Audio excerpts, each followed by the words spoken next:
Programme London आई में खुश आमदीद। मैं हूँ शिराज खान।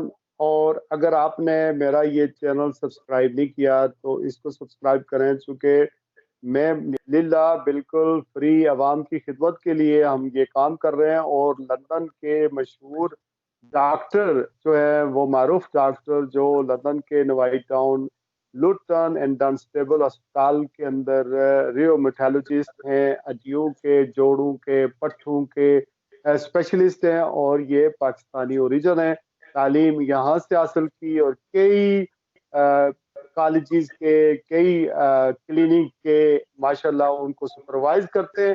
पहली किस्त पे हमने बहुत सारी डॉक्टर साहब चीज़ें डिस्कस की थी। जो पहला एपिसोड हमारा था, जो हमने खास करके हड्डियों के, जोड़ों के दर्द के ऊपर, और फिर जो विटामिन डी की कमी है आपने बताया था। अस्सलाम वालेकुम। वालेकुम अस्सलाम जनाब, कैसे हैं जी? डॉक्टर साहब बहुत शुक्रिया। आपसे करता हूँ, ये जो प्रेग्नेंट औरतें होती हैं उनको कैल्शियम और विटामिन डी की क्यों ज्यादा जरूरत होती जी, तो इसमें प्रेगनेंसी के दौरान एक तो जाहिर सी बात है कि एक के बजाय दो जिस्मों ने पलना है, तो उसकी वजह से पूरी बॉडी की जो सर्कुलेशन है वो सारी की सारी, जिसको हम कहते हैं हाइपर डायनामिक सर्कुलेशन, यानी हर चीज की रिक्वायरमेंट जो है वो बॉडी में बढ़ जाती है। तो बिलखुसूस जो जिनको हम कहते हैं ट्रेस एलिमेंट्स, यानी कि ऐसे विटामिन, ऐसे मिनरल्स जो आम तौर पर आपको ग़िज़ा से हासिल नहीं होते, उनकी ज़रूरत और भी बढ़ जाती है। क्योंकि जो बच्चा है वो बहुत सारी अपनी खुराक, नशो-नमा जो है वो वालिदा से हासिल कर रहा होता है, और उसकी वजह से फिर वालिदा के लिए ज़रूरी है कि स्पेशली हड्डियों और जोड़ों के और पट्ठों की जो सेहत है और उसके ध्यान करना बड़ा ज़रूरी है। तो उसमें ये विटामिन डी का हमने पिछली दफ़ा ज़िक्र किया था, तो विटामिन डी और कैल्शियम की जो कमी की एक तो बहुत बड़ी वजह ये है कि वो यूज़ ज़्यादा हो रहा होता है बच्चे की नशो-नुमा में, और वो ज़ाहिर है वो माँ की ही हड्डियों से वो हासिल हो रहा होता है। दूसरे उसमें ये रीज़न है कि चूँकि उस वक़्त रिक्वायरमेंट बढ़ जाती है, तो उसको एब्ज़ॉर्ब करना जो है, उसकी भी रिक्वायरमेंट बढ़ जाती है। यानी कि अगर कम आ रहा होगा, तो फिर वो कैल्शियम भी कम एब्ज़ॉर्ब होगा, और विटामिन डी भी उसकी वजह से उसका जो ताल्लुक है वो भी मजबूत नहीं बन सकेगा। और तीसरा ये होता है कि जो भी जिस्म में सोजन आती है, तो उसकी वजह से भी विटामिन डी जो है वो स्किन से भी एक्टिव नहीं होता उतने अच्छे तरीके से जितना प्रेगनेंसी के अलावा होता है। तो ये भी एक रीज़न है। और फिर चौथा ये है कि विटामिन डी और के लिए किडनीज़ का, गुर्दों का बड़ा अहम रोल है। अब वो चूँकि गुर्दे भी जो है वो बहुत ज़्यादा ब्लड को जो है वो उस वक़्त फ्लश कर रहे होते हैं, क्योंकि उन्होंने ज़ाहिर है बच्चे को और माँ दोनों की जो है वो, उन गुर्दों ने जो है वो उसको क्लीन करना होता है, सर्कुलेशन को, खून को। तो उसकी वजह से भी जो विटामिन डी है उसकी ज़रूरत जो है वो बढ़ जाती है। तो ये 3-4 अहम वजूहात हैं जो, यानी कि नॉर्मली फिजियोलॉजिकली नेचुरली उसकी ज़रूरत बढ़ जाती है। तो इसलिए उस दिनों में ये बहुत अहम है कि जहाँ वो फॉलिक एसिड रोज़ाना लेती हैं प्रेगनेंसी में, जो नॉर्मल हम विटामिन्स रिकमेंड करते हैं, तो हमारी सेकंड रिकमेंडेशन ये होती है कि विटामिन डी भी ज़रूर लें। और अगर कैल्शियम वाली ग़िज़ा वो इतनी नहीं खा रही, जैसे दूध कम पी रही हैं या दूध, दही की चीज़ें या ग्रीन वेजिटेबल्स, तो फिर कैल्शियम की भी उसकी सप्लीमेंटेशन है, जिसका विटामिन है, वो ज़रूर लें। और ये भी ओवर द काउंटर मिल जाते हैं, तो ये प्रेगनेंसी के दौरान ज़रूर लेने चाहिए। अच्छा, अक्सर प्रेग्नेंट जो हमारी औरतें होती हैं वो देसी टोटके इस्तेमाल करती हैं। ये देसी टोटके इस्तेमाल करने के बजाय अपने डॉक्टर से जाकर मिलें और वो एडवाइस लें, चूँकि रजिस्टर तो वो होती हैं डॉक्टर के पास। अ, तो ओवर द काउंटर अगर लेंगे तो अपनी ज़िंदगी को भी और बच्चे की ज़िंदगी को भी कहीं डेंजर तो नहीं होगा ना? मतलब ये आप, जी। चूँकि आपने पहले प्रोग्राम में बताया था कि हमें विटामिन डी की जो टैबलेट्स होती हैं वो 8 मिलीग्राम या 1000 मिलीग्राम काउंटर से हम ले सकते हैं।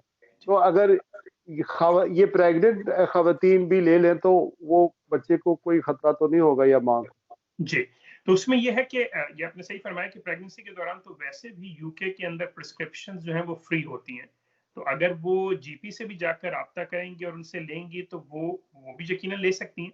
लेकिन जनरली जो यहाँ पर यूके में जो वो दवाइयाँ जो ओवर द काउंटर अवेलेबल हैं और सेफ हैं, तो उसके लिए उमूमन जीपी जो है वो प्रिस्क्रिप्शन देते नहीं हैं। तो विटामिन डी भी उन्हीं में शामिल है कि उसके लिए उमूमन जीपी प्रिस्क्रिप्शन नहीं देते, वो कहते हैं कि आप ओवर द काउंटर ही लें। तो उसके लिए जो है वो 25 माइक्रोग्राम या 1000 यूनिट्स, ये दोनों मतलब यूनिट्स जो हैं ये चलते हैं, 25 माइक्रोग्राम या 1000 यूनिट्स। तो ये अगर वो ओवर द काउंटर ले लेंगी तो उसमें कोई खतरे वाली बात नहीं है। हाँ, इसके अलावा कोई भी चीज बगैर मुआलिज के मशवरे के, बगैर जीपी के मशवरे के इस्तेमाल ना करें।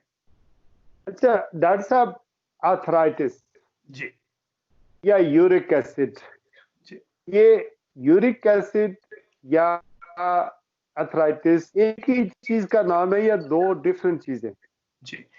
तो अब ये आपने भी बड़ा अच्छा सवाल किया, क्योंकि इसमें भी अगेन काफी कंफ्यूजन और गलतफहमी पाई जाती है। तो ये दोनों डिफरेंट चीजें हैं। यूरिक एसिड की ज्यादती की वजह से, हर एक को नहीं, लेकिन ऐसी ज्यादती कि जो जोड़ों को नुकसान पहुंचा रही है, उसकी सूरत में जो आर्थराइटिस की एक टाइप है जिसको गाउट कहते हैं, वो होता है। लेकिन वो आर्थराइटिस की सिर्फ एक किस्म है।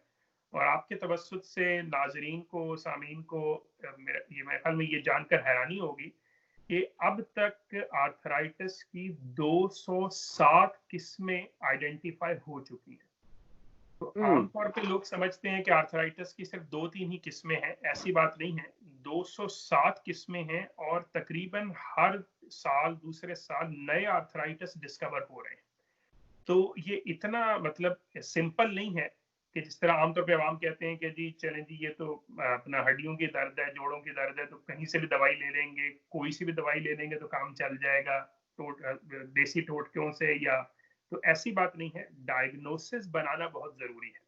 तो अब ये तो 207 में से गाउट सिर्फ एक आर्थराइटिस है, उसके अलावा 206 अकसाम और हैं।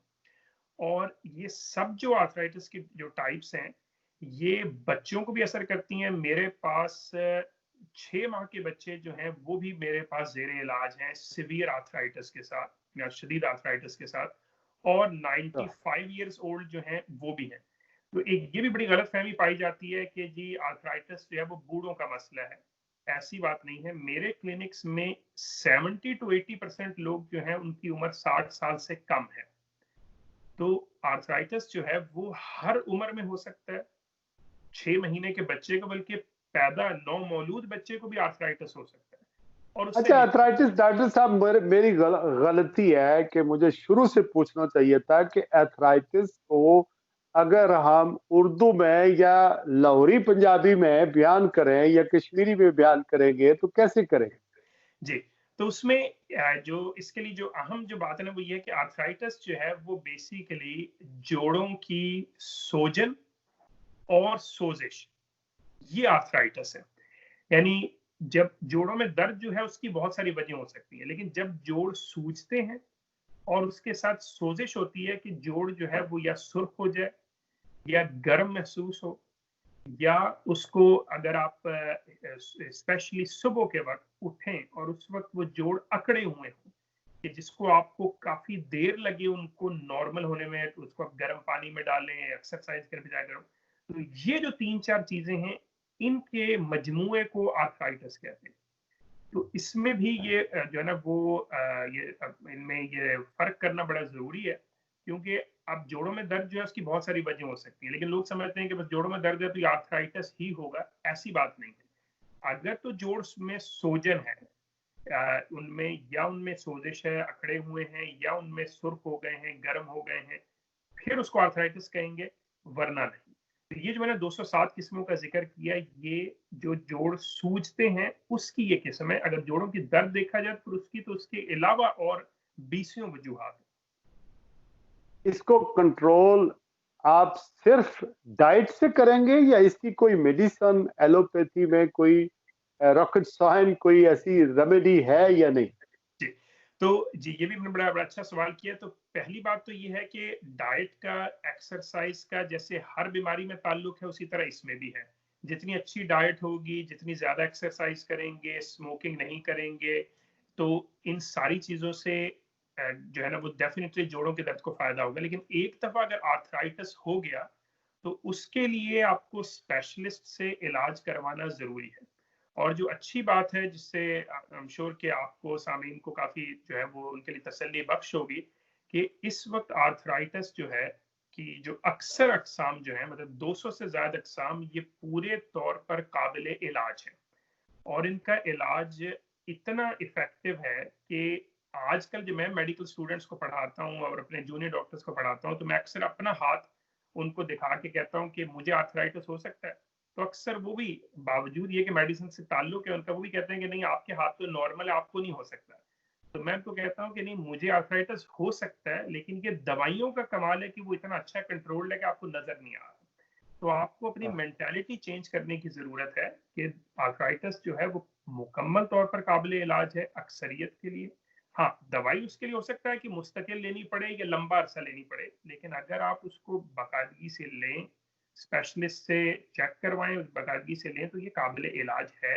ये ऐसी कोई अच्छा, मसला नहीं आप मायूस अच्छा, होने।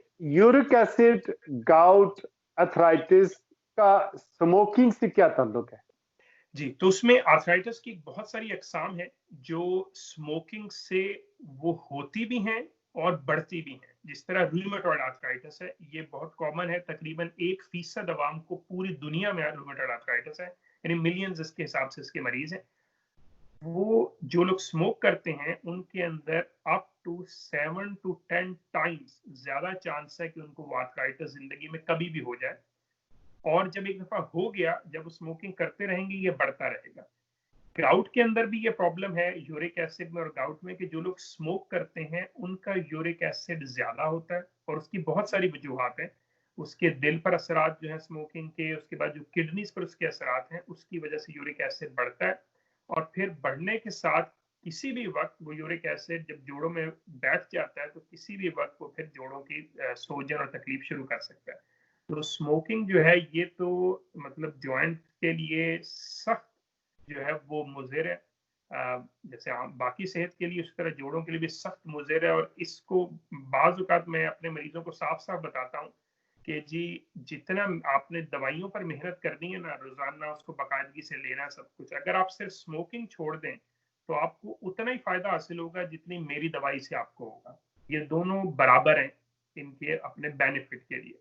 तो और उसमें जिनको बात समझ आ जाती है, वो छोड़ भी देते हैं, और फिर उसके बाद फ़ायदे और असरात देखते हैं। और जिसका तीसरा नुकसान है स्मोकिंग का, वो ये है कि आप चाहे गाउट की दवाई ले रहे हों, या और ये जो आर्थराइटिस की दवाई ले रहे हों, उनमें से कोई दवाई भी, बहुत सारे हमारी रिसर्च है कि कोई दवाई भी उतनी इफ़ेक्टिव नहीं होती, जितनी होनी चाहिए, सिर्फ़ स्मोकिंग की वजह से। स्मोकिंग दवाइयों के असरात को भी कम कर देता है। तो इस वजह से भी स्मोकिंग जो है वो सेहत के लिए और जोड़ों के लिए सख्त नुकसानदेह है।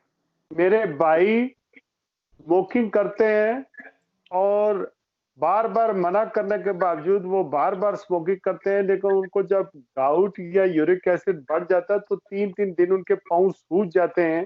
तो मेरे ख्याल में वो तो, उनको तो इससे बेनिफिट होगा, और मेरे भाई जैसे बहुत सारे और भी लोग हैं होंगे, जिन्हें कम से कम इस पर गौर करना चाहिए कि ना सिर्फ अर्थराइटिस, यूरिक एसिड, गाउट जो है स्मोकिंग से रिलेटेड है। अगर आप वो क्विट करेंगे तो आपको उससे फायदा होगा, रिलीफ मिलेगा। बल्कि जनरली बहुत सारी और चीजें हैं, जो आपके लंग्स हैं, दिल की बीमारियां हैं, वो भी सिगरेट से हैं। और यूके की गवर्नमेंट इसके ऊपर बहुत ज्यादा पैसा भी खर्च कर रही है, हुकूमतें खर्च कर रही हैं कि आप स्मोकिंग ना करें। यूके और यूरोप और ये अमेरिका के अंदर तो अब ये हो गया है कि पब्लिक प्लेसेस में आप स्मोकिंग नहीं कर सकते।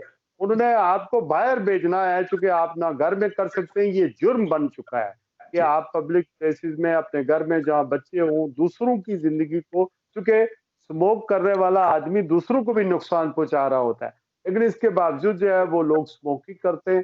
तो मेरे ख्याल में डॉक्टर साहब, आज के लिए हम अर्थराइटिस को हमने बड़ा अच्छा, अर्थराइटिस, यूरिक एसिड और फिर स्मोकिंग को हमने कवर किया। लेकिन आइंदा जो हम एपिसोड जो हम रिलीज करेंगे, जो हम आपके साथ रिकॉर्ड करेंगे, उसमें हम ज्यादातर इसका इलाज जो है उस पर जोर देंगे। और जी, फिर कोरोना वायरस जो है वो इस दौर के अंदर जो लोगों को अर्थराइटिस है, या जिनका इम्यूनिटी सिस्टम जिनमें विटामिन डी की कमी है, उन पे फोकस करेंगे कि वो हो likely they are going to be affected in corona virus, तो इस पे करेंगे। क्योंकि मेरी जो फाइंडिंग है वो ये है कि यूके के अंदर या यूरोप के अंदर जितने भी एशियन लोग या मिनॉरिटीज के लोगों की डेथ हुई है कोरोना वायरस की वजह से, उसकी एक वजह ये भी थी lack of exercise, immune system का बहुत लो होना और विटामिन डी की कमी होना। बिल्कुल सही फरमाया आपने जी। ये बिल्कुल इस पे डेफिनेटली इस पे जो है ना वो सैर हासिल कराम की जरूरत है, जो इंशाल्लाह ताला फिर नेक्स्ट एपिसोड में करते हैं।